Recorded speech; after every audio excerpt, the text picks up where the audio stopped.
So, in my last video, I counted to 100,000 just like one Mr. Beast did a year ago. The only difference is that I'm a random Chinese guy trapped in mainland China.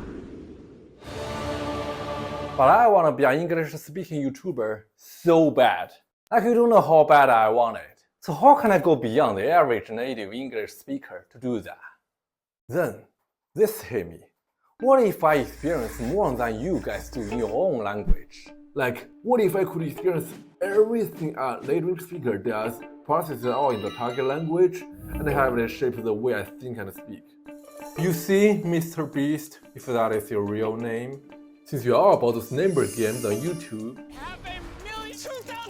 my first goal is numbers. So my point is, what if I experience all the numbers that an average native English speaker would say when turning 18? Could I math numbers the way you guys do in your language? More importantly, I want to explore an ultimate question. Does each experience count? Like, does each experience reshape our brain? You know, strengthen or weaken those connections between neurons? Hey ChatGPT, tell me how many English numbers would an average 18-year-old American ever said? You do the math for me. Give me an estimation. Assuming 10,000 spoken words daily for 15 years from roughly age 3 to age 18. If 0.1% to 1% of those are numbers, that's roughly 50,000 to 500,000 numeric utterances. A middle estimate is around 100,000 to 250,000. Actual figures vary with individual speaking habits. Looks like a 100K is a legit goal. I'll play your game, Mr. Beast.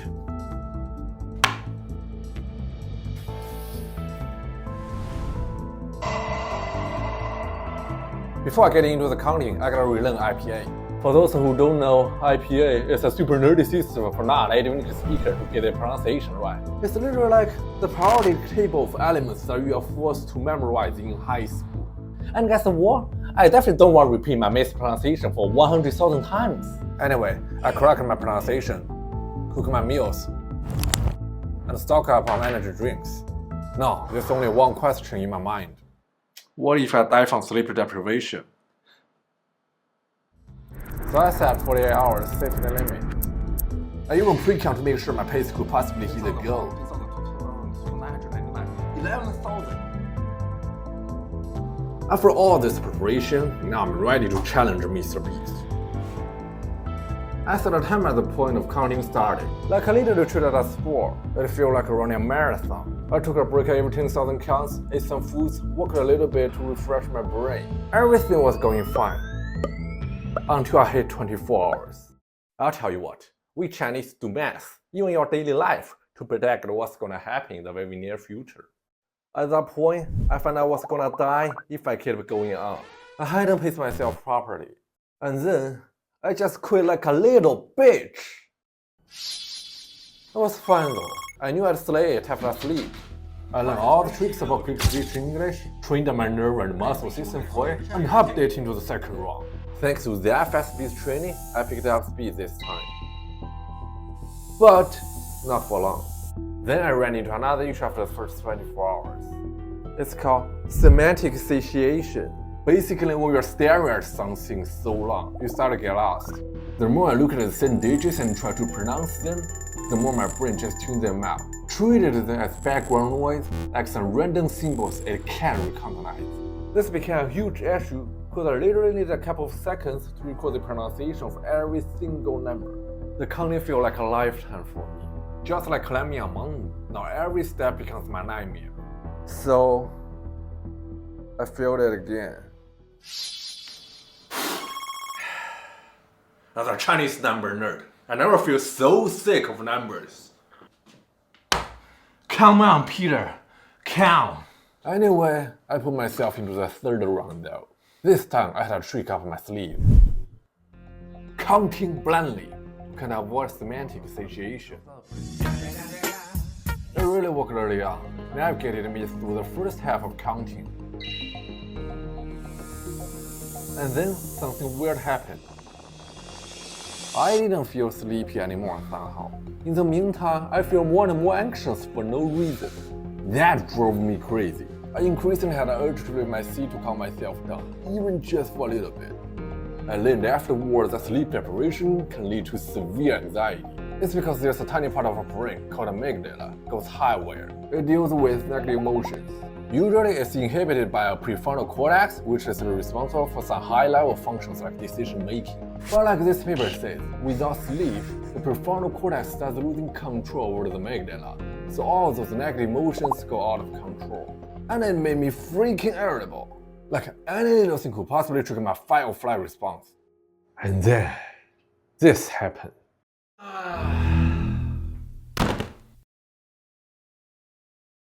I accidentally touched a stopwatch and it somehow reset to 0. What? This very stopwatch is like the testament of my counting challenge. Not just fucked up. What am I supposed to do next? Can I just break for sleep, then come back, fake the timer, do the rest part of counting, and edit everything that looked like I counted to 100,000 error? Honestly, I was super tempted to do that. But wait, did you just laugh at me? I hate this guy's fake smile. I'm not gonna lose to you, okay? We Chinese YouTubers will never fake any videos, ever. So this freaking stopwatch is like my god doing the whole thing. Gotta respect the result it gave to me, no matter what. Fuck it, it's fine. I'll give another shot. But before I start it over, gotta figure out a way to handle the anxiety that's bound to come with sleep deprivation. Grant me some inspiration, my heroes!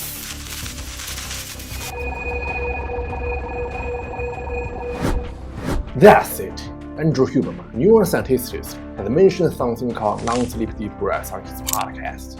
Called NSDR or non-sleep deep rest, have been shown to replenish levels of certain neuromodulators like dopamine and reduce cortisol, reduce a stress hormone. It's very clear that replacing sleep that we've lost is an area of research that's still active and ongoing, but NSDR and Yoga Nidra are very promising, if not. Like he said, NSDR can enhance mood, emotion regulation, and even compensate for lost sleep. It's like the cheat code for those workhorses. Basically how it works is that you lie down, close your eyes, use some specific breathing techniques which can slow down your heart rate. And then imagine mind and eye scanning your body. Focus on the very sensation of these parts for like 10 minutes. It can give you sort of deep rest without actually falling asleep. With this NSDR technique in mind, I jump back to another round of counting. This time, whenever anxiety started to take over, I just do a 10-minute NSDR to kind of refresh my mind. And finally, 100. I finally hit it after 54 hours, and I immediately passed out after spraying a soda.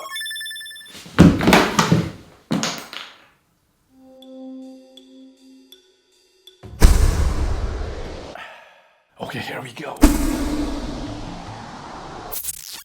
Ow!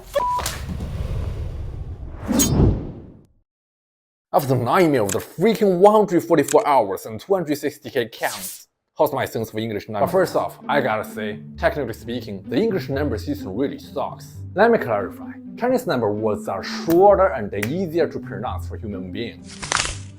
1, 2, 3, 4, 5, 6, 7, 8, 9, 10. 1, 2, 3, 4, 5, 6, 7, 8, 9, 10. And follow a more consistent pattern. Like each language has its own irregularities. In English, you've got irregular number words like 11 and 12. But in Mandarin, we just say like 10-1, 10-2, 10-3, and so on. Straightforward, right? Maybe that lower cognitive load of numbers, I don't know, gives our Chinese nerds like mathematical advantage? Yeah, we Chinese are born mathematical genius. Back to the point. I do see numbers differently now. Not gonna lie. My instinct is to separate them by thousands, just like native speakers do, instead of 10,000s like in Chinese. Now 6 months later, my brain kinda goes back to Chinese again.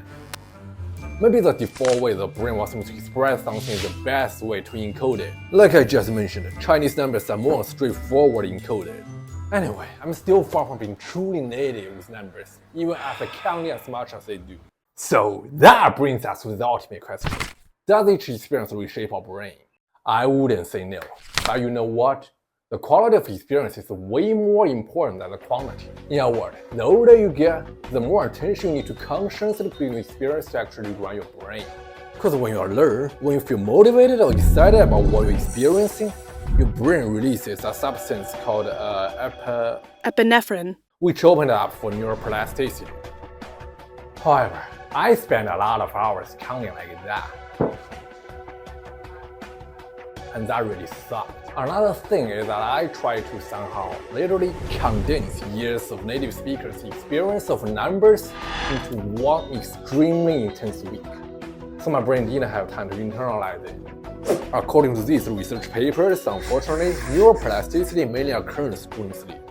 Like when your brain is asleep, it strengthens the neural connections from whatever you focused on during the day.